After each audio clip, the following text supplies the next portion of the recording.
Tepat pukul 11.45 pagi, mereka memulakan serangan ke kawasan kebun tersebut dari bawah bukit.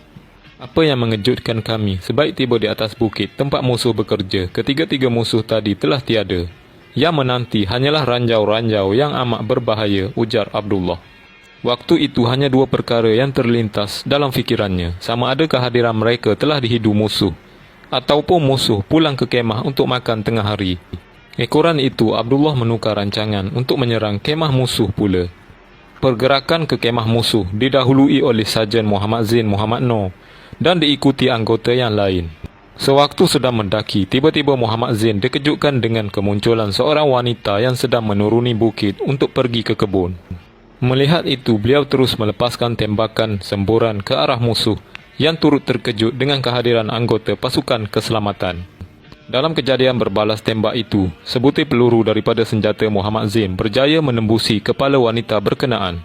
Bagaimanapun ia masih tidak mati dan mampu bergerak untuk melarikan diri sambil cuba dilindungi oleh tembakan daripada rakannya yang lain. Serentak dengan itu juga, Abdullah dan Muhammad Zain bergerak pantas ke arah kemah untuk menewaskan musuh-musuh yang ada. Satu ketika, Abdullah ternampak seorang musuh lelaki sedang menembak menggunakan senjata SLR ke arah Muhammad Zain. Tanpa membuang masa, Abdullah melepaskan sedas tembakan yang tepat mengenai perut musuh. Peluru itu kemudiannya menembusi dada kirinya, menyebabkan ia menemui ajal di situ juga. Sesudah itu, Abdullah kembali menuju ke arah wanita yang cedera tadi. Sebaik menjumpainya dari jarak dekat, beliau lantas melepaskan beberapa das tembakan yang tepat mengenai belakang musuh. Namun ia tetap masih bernyawa.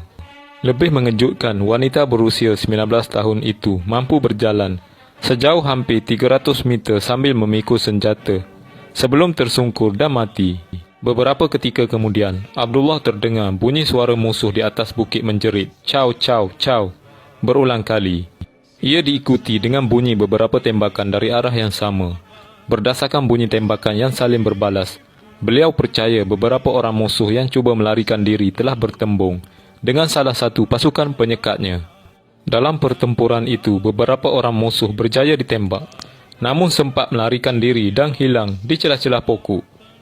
Apabila penggeledahan dilakukan, mereka menemui sepasang mayat musuh yang dikenali sebagai Ling Yuk Ping dan Cheng Sui Mei.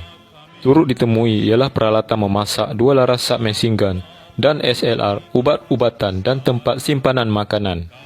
Pada esoknya, beberapa kawasan simpanan makanan lagi ditemui hasil penemuan sebuah peta milik musuh oleh Abdullah. Bagaimanapun pada hari ketiga, iaitu 26 Mac 1979, bermula dengan penemuan sesuatu yang mengejutkan Private Ismail, iaitu menemui satu mayat musuh yang telah berulat di celah batu di tepi sungai berhampiran tempat perkemahan tersebut. Yang paling tidak disangka ialah kami telah minum air yang hulunya terdapat mayat manusia yang telah busuk. Katanya sambil memberitahu mayat itu ialah Yang Pik Mei yang lebih dikenali sebagai Mang Ho. Masuk hari keempat, barulah anggota pasukan tersebut dikeluarkan dengan helikopter. Tiba di kem seminggu, mereka diarak dengan kuda dan disambut sebagai wira negara.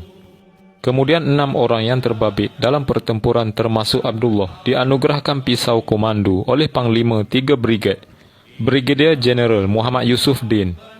Hasil dari kejayaan itu juga, Abdullah yang kini Major General Bersara, Datuk Abdullah Babu dan Muhammad Zain telah dikurniakan pingat Panglima Gagah Berani PGB pada 7 Jun 1981 oleh Yang di-Pertuan Agong.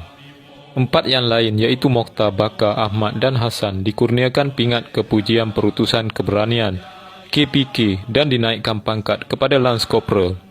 Apabila PKKU yang diketuai oleh Chong Ah Wah menyerah diri pada 17 Oktober 1990, Abdullah mendapat tahu bahawa dalam pertempuran itu sebenarnya 4 daripada 7 pengganas yang berada di kemah tersebut telah terbunuh dan bukannya 3.